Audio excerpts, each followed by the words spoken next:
I'm trying to say that whatever consciousness is, it's not a computation. Yes. Or it's not a physical process which can be described by computation. But it nevertheless could be. So one of the interesting models that you've proposed is the orchestrated objective reduction. Yes, which well, is you see, that's going from there, you see. So I say I have no idea. So I wrote this book. Through my scientific career, I thought, when I'm retired, I'll have enough time to write a sort of a popularish book, which I will explain my ideas and puzzles, what I like, beautiful things about physics and mathematics, and this puzzle about computability and consciousness and so on. And in the process of writing this book, well, I thought I'd do it when I was retired. I didn't actually. I didn't wait that long because there was a radio discussion between Edward Fridman and Marvin Minsky. And they were talking about what computers could do. And they were entering a big room. They imagined entering this big room. At the other end of the room, two computers were talking to each other. And as you walk up to the computers, they will have communicated to each other more ideas, concepts, things than the entire human race had ever done. Yes. So I thought, well, I know where you're coming from, but I just don't believe you. There's something missing. It's not that. So I thought, well, I should write my book. And so I did. It was at roughly the same time Stephen Hawking was writing his Brief History of Time. And in the 80s at some point.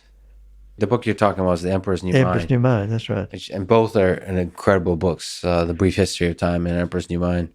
Yes, it was quite interesting because he told me he'd got Carl Sagan, I think, to write a foreword. It's a good get. To the book, you see. So I thought, gosh, what am I going to do? I'm not going to get anywhere unless I get somebody. So I said, oh, I know Martin Gardner, so I wonder if he'd do it. So he did, and he did a very nice foreword. So that's an incredible book, and some of this is the same people you mentioned, Ed Franken, which I guess of expert systems fame, and Minsky, of course, people know in the AI world, but they represent the artificial intelligence Absolutely, world. That's right. That do hope and dream that AI's intelligence is. That's right. Well, you see, it was my thinking. Well, I see where they're coming from, and from that perspective, yeah, you're right, but that's not my perspective. So I thought I had to say it.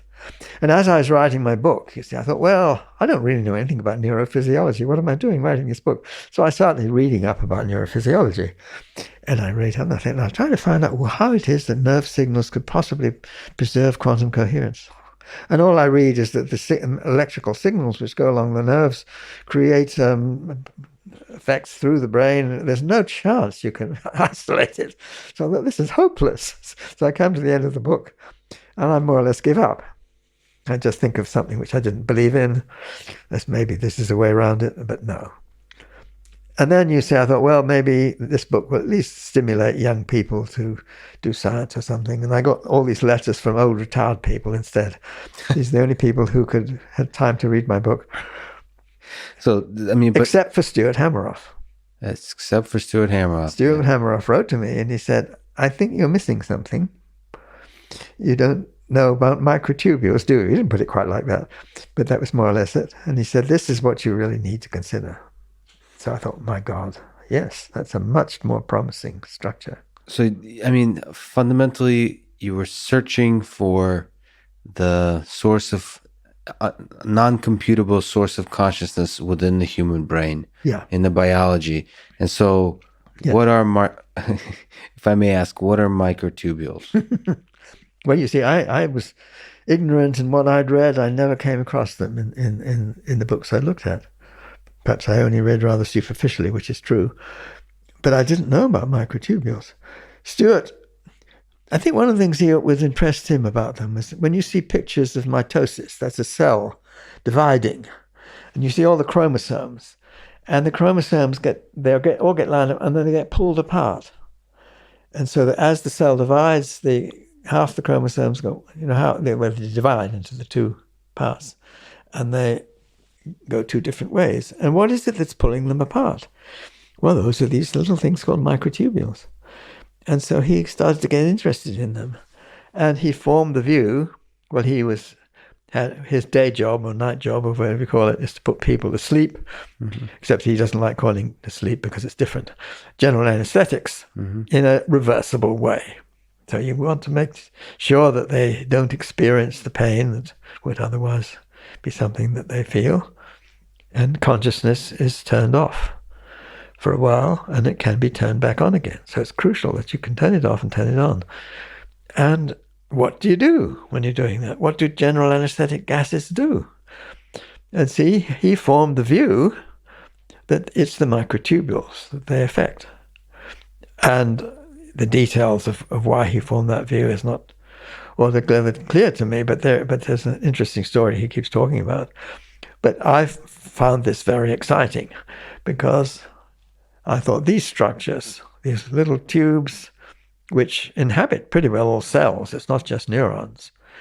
Apart from red blood cells, they inhabit pretty well all the other cells in the body. But they're not all the same kind. You get different kinds of microtubules.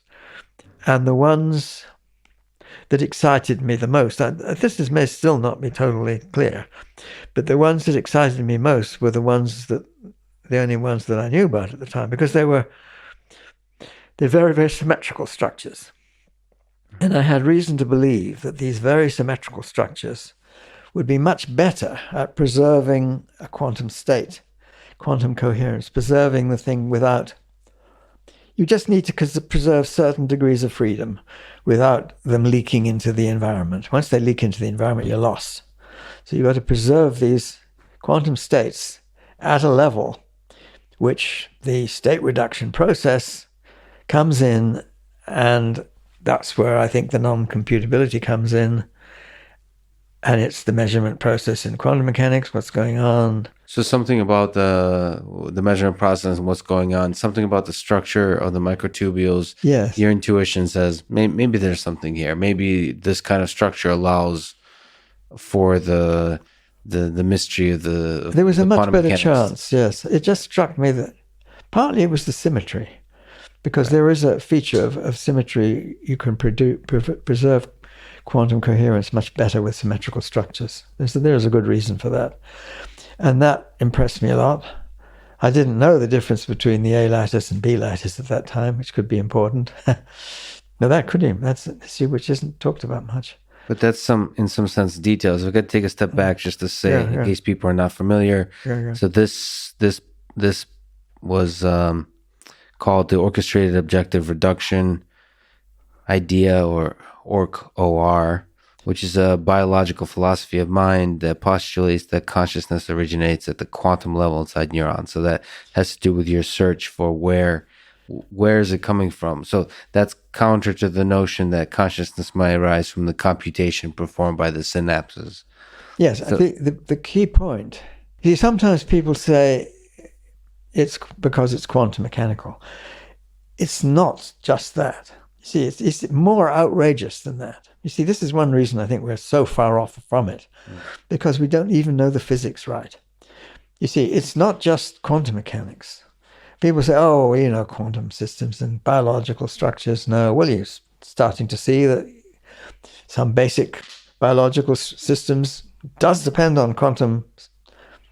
I mean, look, in the first place, all of chemistry is quantum mechanics. But people got used to that, so they don't count that. So he said, let's not count quantum chemistry. We sort of got the hang of that, I think. But you have quantum effects, which are not just chemical, in photosynthesis. And this is one of the striking things in the last several years, that photosynthesis seems to be a basically quantum process, which is not simply chemical. It's using quantum mechanics in a very basic way. So you could start saying, with photosynthesis is based on quantum mechanics, why not behavior of neurons and things like that? Maybe there's something which is a bit like photosynthesis in that respect. But what I'm saying is even more outrageous than that, because those things are talking about conventional quantum mechanics. Now, my argument says that conventional quantum mechanics, if you're just following the Schrodinger equation, that's still computable. So you've got to go beyond that. So you've got to go to where quantum mechanics goes wrong in a certain sense. You have to be a little bit careful about that, because the way people do quantum mechanics is a sort of mixture of two different processes. One of them is the Schrodinger equation, which is an equation Schrodinger wrote down, and it tells you how the state of a system evolves. And it evolves according to this equation, completely deterministic, but it evolves into ridiculous situations. And this was what Schrodinger was very much pointing out with his cat. He said, you follow my equation, that's Schrodinger's equation, and you could say that you have a cat which is dead and alive at the same time. That would be the evolution of the Schrodinger equation would lead to a state, which is the cat being dead and alive at the same time. And he's more or less saying this is an absurdity. People nowadays say, oh, well, Schrodinger said you can have a cat which is dead and alive. It's not that, you see. He was saying this is an absurdity. There's something missing. And that the reduction of the state or the collapse of the wave function or whatever it is something which has to be understood. It's not following the Schrodinger equation. It's not the way we conventionally do quantum mechanics. There's something more than that. And it's easy to quote authority here because Einstein, at least three of the greatest physicists of 20th century who were very fundamental in developing quantum mechanics, Einstein, one of them, Schrodinger, another, Dirac, another. You have to look carefully at Dirac's writing because he didn't tend to say this out loud very much because he was very cautious about what he said. You find the right place and you see he says quantum mechanics is a provisional theory. We need something which explains the collapse of the wave function. We need to go beyond the theory we have now. I happen to be one of the kinds of people. There is a whole group of people. They're all considered to be a bit mavericks who believe that quantum mechanics needs to be modified. There's a small minority of those people, which are already a minority, who think that the way in which it's modified has to be with gravity. And there is an even smaller minority of those people who think it's the particular way that I think it is, you see. So those are the quantum gravity folks. But what's you see, quantum gravity is already not this. Because when you say quantum gravity, what you really mean is quantum mechanics applied to gravitational theory. So you say, let's take this wonderful formalism of quantum mechanics and make gravity fit into it. So that is what quantum gravity is meant to be. Now I'm saying you've got to be more even-handed, that gravity affects the structure of quantum mechanics too. It's not just you quantize gravity. You've got to gravitize quantum mechanics. And it's a two-way thing. But then when do you even get started? So that you're saying that we have to figure out a totally new ideas in that. Exactly. No, you're stuck. You don't have a theory.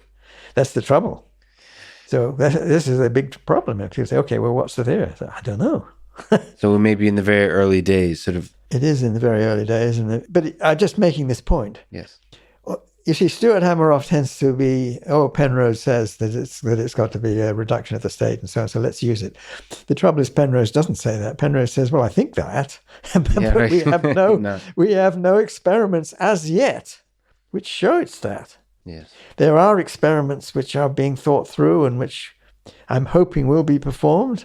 There is an experiment which is being developed by Dirk Bouwmeester, who I've known for a long time, who shares his time between Leiden in the Netherlands and Santa Barbara in the US.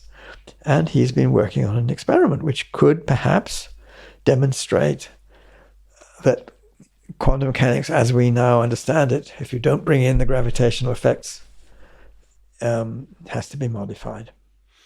And then there's also experiments that are underway that kind of look at the microtubule side of things to see if there's, in the biology, you could see something like that. Could you briefly mention it? Because that's a really sort of one of the only experimental attempts in the very early days of even thinking about consciousness. I think there's a very serious area here, which is what Stuart Hameroff is doing, and I think it's very important.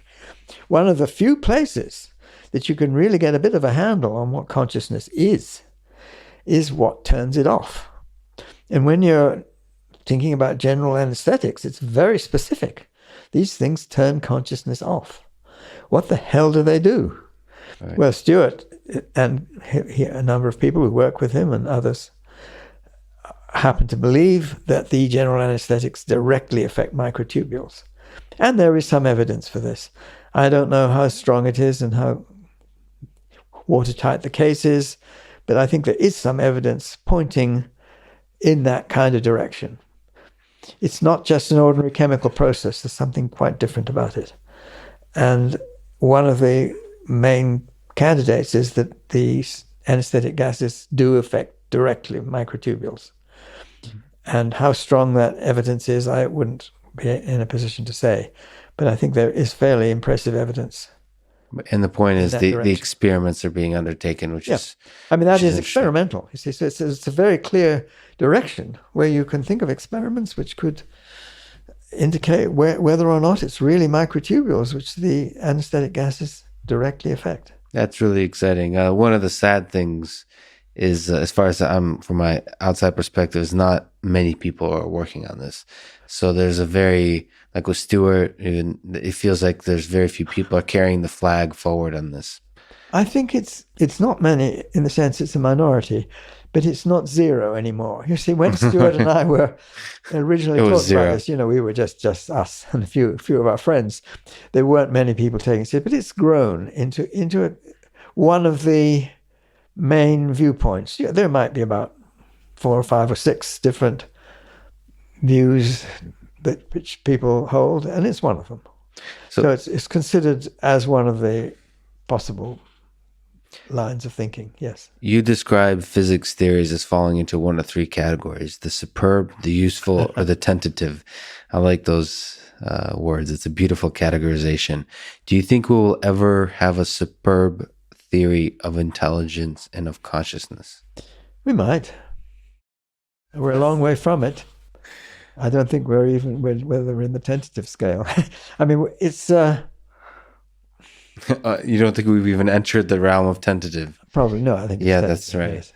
No, well, you see, it's so controversial. We don't have a clear view which is accepted by a majority. I mean, you see, people. Most views are computational in one form or another. They think it's but it's not very clear, because even the IIT people who think of them as computational, but I've heard them say no, consciousness is supposed to be not computational. I say, well, if it's not computational, what the hell is it? What's going on? What physical processes are going on which are that? What does it mean for something to be computational then? So is well, there has to be a process which is... You see, it's very curious the way the history has developed in quantum mechanics, because very early on people thought there was something to do with consciousness, but it was almost the other way around. You see, you have to say the Schrodinger equation says all these different alternatives happen all at once, and then when is it that only one of them happens? Well, one of the views, which was quite commonly held by a few distinguished quantum physicists, that's when a conscious being looks at the system or becomes aware of it, and at that point it becomes one or the other. That's a role where consciousness is somehow actively reducing the state. My view is almost the exact opposite of that. It's the state reduces itself in some way, some non-computational way, which we don't understand, we don't have a proper theory of, and that is the building block of what consciousness is. So consciousness is the other way around. It depends on that choice which nature makes all the time, when the state becomes one or the other rather than the superposition of one and the other. And when that happens, there is what we're saying now, an element of proto-consciousness takes place. Proto-consciousness is, roughly speaking, the building block out of which actual consciousness is constructed. So you have these proto-conscious elements, which are when the state decides to do one thing or the other. And that's the thing which, when organized together, that's the OR part in orc-OR. But the orc part, that's the OR part, at least one can see where one's driving as a theory. You can say it's the quantum choice of going this way or that way. But the orc part, which is the orchestration of this, is much more mysterious. And how does the brain somehow orchestrate all these individual OR processes into a genuine conscious experience? And it might be something that's beautifully simple, but we're completely in the dark about. Yeah, I think at the moment that's the thing. We happily put the word "orc" down there to say orchestrated, but that's even more unclear what that really means. Yeah, just like the word material, orchestrated. Yes, Who materialism. knows? Yes, And we've been dancing a little bit between the word intelligence or understanding and consciousness. Do you kind of see those as sitting in the same space of mystery as we've been discussing? Well, you see, I tend to say you have understanding and intelligence and awareness. And somehow understanding is in the middle of it, you see. I like to say, could you say of an entity that is actually intelligent if it doesn't have the quality of understanding? I'm using terms I don't even know how to define. Right. But who cares? I'm just relating them. They're somewhat poetic. So if I somehow understand them. Yes. That's right. We don't exactly. But they're not mathematical in nature. Yes. You see, as a mathematician, I don't know how to define any of them, but at least I can point to the connections. So the idea is intelligence is something which I believe needs understanding. Otherwise, you wouldn't say it's really intelligence. And understanding needs awareness. Otherwise, you wouldn't really say it's understanding. Do you say of an entity that understands something, unless it's really aware of it, in our normal usage? So there's a three sort of awareness, understanding, and intelligence. And I just tend to concentrate on understanding because that's where I can say something. Yeah. And that's the Gödel theorem, things like that. But what does it mean to perceive the color blue or something? I'm the foggiest. That's a much more difficult question. Is it the same if I see a color blue and you see it? Or if you're somebody with this condition, what is it called? Where you assign like a sound to a color. Yeah, that's right. You get colors and sounds mixed up, and that sort of thing. An interesting subject. Yeah. But from the physics perspective, from the fundamentals perspective, we don't. I think we're way off having much understanding what's going on there.